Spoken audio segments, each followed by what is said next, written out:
在有权有势有票子的人手里，一切用品都可以往最华丽上安排，武器也不例外。在古今东西的豪门中，无数武器获得超能力加持，从战场上饮血的利刃变成堪称艺术品的华丽物件。而波斯作为一个富得流油的大帝国，自然也贡献了不少无比华丽的神豪武器。今天就让我们一起来看看来自波斯的冷兵器豪门安抚到底可以多豪。在西亚地区，斧受欢迎的时间要远早于刀剑。远在人类最早的文明苏美尔人纵横两河流域时，他们坐在4驱野驴驱动的战车上，配套的武器便是苏美尔人最爱的斧子。而伊朗高原最古老的文明埃兰也出土了很多实战和礼仪用的斧子，比如这把造型非常抽象的错金礼仪用斧子，就描绘了尖鳍双头大蓝鸟卡洛斯致命者。不对，应该是一个双头鹰身人博弈师和野猪的场景，显示了古代埃兰的精湛技艺。它的时代大约相当于东方的二里头文化中早期，将近4000年前，当阿契美尼德王朝成为君临欧亚非3大洲的大帝国时，安抚便出现在了世人的视线中。安抚波斯语叫做塔巴赞，塔巴这个词渊源悠久，来自阿契美尼德王朝的大不里士。塔巴在波斯语里是打击的意思，被引申为斧头之意。这个词影响非常深远，从印度到高加索到北非，都把斧头称为塔巴。在斯拉夫语里也把斧头称为塔巴，如俄语的斧头就是塔巴的直接音译，而赞在波斯语里是马鞍的意思，所以塔巴赞就是安抚的意思。最早是骑兵插在马鞍旁边的单手武器，在没有马镫的时代，安抚是骑兵的近战主要武器。安抚主要指单手使用的窄刃斧，比较轻便灵活，形状类似于我们日常用的手斧。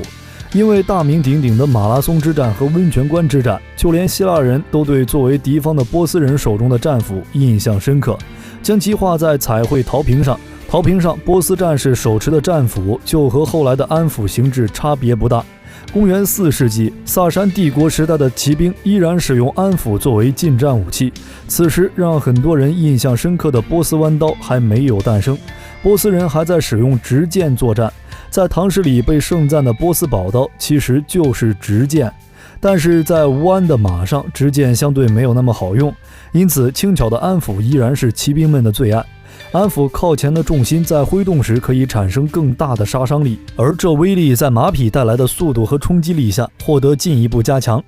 安抚一般还会加装防止脱手的腕带，手柄上下也都会包裹铜皮，包裹斧柄。实际上，就算后来号称狮子尾巴的舍舍尔弯刀出现，安抚在很长一段时间里也都没有输给刀剑，一直是骑兵们最爱的武器。而萨珊之后的波斯地区，尤其是阿巴斯王朝，其中亚大大小小的割据王朝统治，战事不断，直到蒙古人到来建立伊尔汗国。此时战斧是骑兵的重要辅助兵器，轻便短小，单手便于马上操作。铁木尔王朝时期，披甲重骑兵开始出现，战斧为了对付变硬的敌人，也开始加厚加重来强化自身破甲能力，最终就形成了我们如今看到的安抚造型，有点像干农活使用的劈柴手斧，但是斧柄更细更规整，而斧头更加厚重，足以在马上一击敲开对方骑手在头盔保护下的脑壳。但此时的安抚都还只是实战使用的武器，相对比较接地气，整体朴实无华，除了一些高质量的会使用名贵的乌兹钢以外，总体上看起来和农具的差距还是不大。但是接下来属于安抚的半量时代就要来了。16世纪萨菲王朝建立，波斯再次变成统一的大帝国。统一的国家为波斯人续费了武德，他们开始南征北战，寻求扩张，向西对付奥斯曼帝国，向东有乌兹别克，向南还有莫卧儿王朝。在和他们的战争中，安抚也开始被他们吸收。此时已经进入了冷热兵器混用的时代，不少冷兵器开始逐渐退出历史舞台，而热兵器进入战场，也让铠甲由重变轻，以锁子甲坠金属片为主。于是好不容易增重的安抚也不得不跟着减肥。不过减了肥就意味着能穿漂亮衣服了。在阿巴斯大帝时代，伊斯法罕成为伊斯兰世界手工艺最发达的地方。这个时代的工匠热衷于精美繁复的花纹，这一风格也体现在安抚的制作上。当时的波斯工匠最引以为傲，同时也是最没事干就想炫炫技的工艺，就是繁复的万金银。以及铁雕工艺。安斧很快就成了他们发挥自己艺术想法的最好平台。可能是因为斧头有比较大的面积，可以容纳更复杂的画面。此时的安斧就像一个征战半生的老兵，卸甲归田后享受富贵生活一样。后期彻底告别战场的安斧就成了单纯的礼仪器材，不必担心会在战场上脱手。这些安斧连手柄上都会包裹丝绒作为装饰。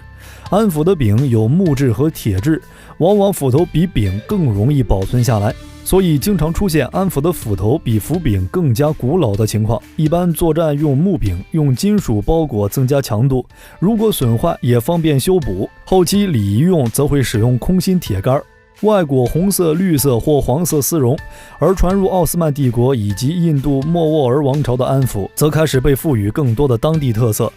例如印度的安斧被称作塔巴战斧，这些斧头形状开始变得刀尖上翘，整体变得更像阔刃，就像中国的宣花斧一样，而且布满装饰。和细腻的波斯风格不同，印度的风格比较奔放，喜欢用线条简练的大面积花纹。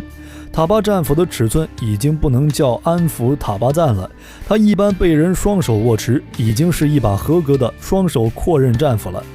最终在1587年，波斯的千古一帝阿拔斯大帝登基。这位眼光远远超出波斯的伟大帝王聘请了英国教官来教习自己的军队，实现了军队的火器化和常备化。这彻底宣告安斧结束戎马一生，可以老老实实做打扮华丽的礼仪器械了。此时各种不利于实战的装饰纷纷上身，于是安斧顺理成章地变成了神豪的象征。工匠们也乐于发挥自己的想象力去装饰这些战场退役的老兵。到了近代，安斧成了伊斯兰教苦行僧的最爱，他们不能接受钱财，不能享受广屋大厦，通过苦行来提高自己的修为。他们浑身上下唯一值钱的物件，可能就是手里用于防身和战士身份的戒斧。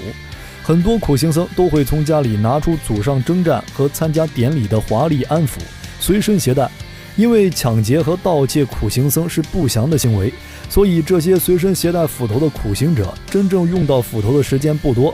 最终，安斧从作战的武器变成礼仪用的武器，最后变成了出家人手里的身份象征，就像和尚手里的禅杖一样。拜摄影技术的发明所赐，很多苦行僧和他们手中的安斧也在历史上留下了珍贵的影像。如今已经4000年过去，安斧在西亚这片虔诚之地代代繁衍，从征战沙场一路被送到华丽的殿堂之上，最后又跟着虔诚的信徒一起回到荒野，就像一个人完成了持续一生的巡礼一般。